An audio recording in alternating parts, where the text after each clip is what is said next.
தமிழக வெற்றிக் கழகத்தின் முதல் மாநாடு அக்டோபர் 27ஆம் தேதி விக்கிரவாண்டியில் நடைபெறுகிறது. கட்சியின் தலைவர் விஜய் அதிகாரப்பூர்வ அறிவிப்பு. இந்த மாநாட்டின் மூலம் அரசியல் வலிமையான அரசியல் பெரும்பாதையை அமைப்போம் என்று விஜய் அழைப்பு. ஆந்திராவில் இனி எந்த பிராண்ட் மதுபானமாக இருந்தாலும் குவார்ட்டர் பாட்டில் 99 ரூபாயை தாண்டாது. புதிய மதுபான கொள்கையை அமல்படுத்தியது முதலமைச்சர் சந்திரபாபு நாயுடு தலைமையிலான ஆந்திர அரசு. இனி குலுக்கல் முறையில் மதுபான கடைகளில் உரிமங்கள் 2 ஆண்டுகளுக்கு வழங்கப்படும் என்றும் அறிவிப்பு. இந்தியாவில் விற்பனைக்கு வந்தது ஆப்பிள் ஐபோன் 16.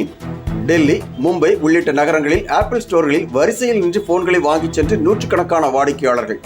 ஆரம்ப விலை 80,000 ரூபாயாக நிர்ணயிக்கப்பட்டுள்ளது.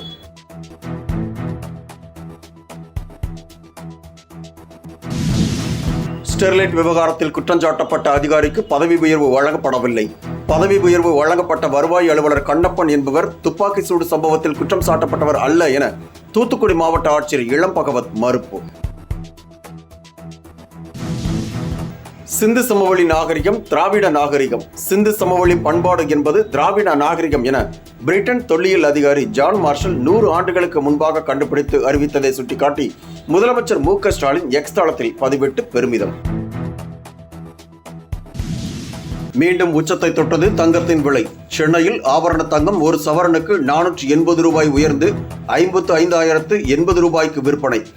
கிராம் ஒன்றுக்கு 60 ரூபாய் உயர்ந்து 6,855 ரூபாய்க்கு விற்பனை செய்யப்படுகிறது.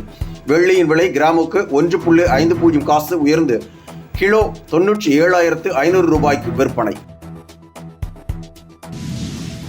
சென்னை மண்டல பாஸ்போர்ட் அலுவலகம் செப்டம்பர் 23ஆம் தேதி காலை 8 மணி முதல் 6 மணி வரை இயங்காது.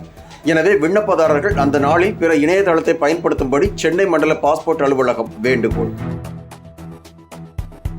என்றும் உங்களுடன் மை இந்தியா. முக்கிய செய்திகளை உடனுக்குடன் தெரிந்து கொள்ள சப்ஸ்கிரைப் பண்ணுங்க, பெல் பட்டனை பிரஸ் பண்ணுங்க. என்றும் உங்களுடன் மை இந்தியா.